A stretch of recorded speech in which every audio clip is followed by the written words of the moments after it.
ឈររៀងរាល់គ្រប់ផ្សឹងជាតិនេះរូបកូ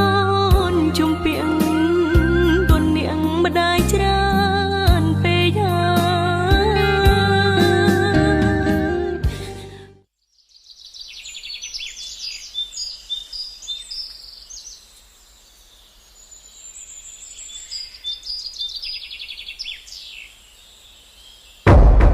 គឺវារលាអស់ហើយគោកបីទៅងាប់អស់គ្មានសល់ទ្រព្យសម្បត្តិក្នុងឃ្លាំងក៏ទៅលក់សងគេដែរសុំបីតែផ្ទះនេះក៏វាគ្មានសល់ដែរលោកប្តីនាងឯងសប្បាយចិត្តណាស់មែនទេមួយថ្ងៃមុខមិនដែរទេ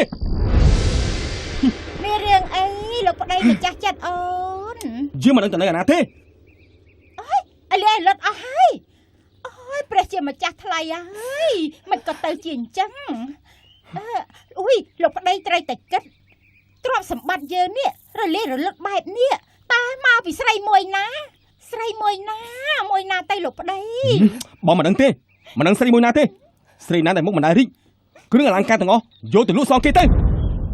មកចោតក្នុងបន្ទប់ចាំអូនស្រួលជូនអាយរឿងច្រកកោននោះមិនបាច់ខ្វល់ទេអូននឹកឃើញហើយមានរឿងអីនឹងអ្នកម៉ែគ្មានរឿងអីទេមិនបាច់ខ្វល់ទេមកបងចូលបន្ទប់អូចន្ទីល្អមើលណាស់មែនហើយអូយយ៉ាងម៉េចដែរអ្នកនាងតើកម៉ារីយំនិយាយរឿងស្អីចាំណៃឯងមិនទាន់ដឹងទេតិចទៀតយើងអស់ផ្ទះនៅហើយណារឿងមានផ្ទះនៅគ្មានផ្ទះនៅស្រេចតែអ្នកម៉ែយើងទេព្រោះអ្នកម៉ែយើងជាមនុស្សឆ្លាត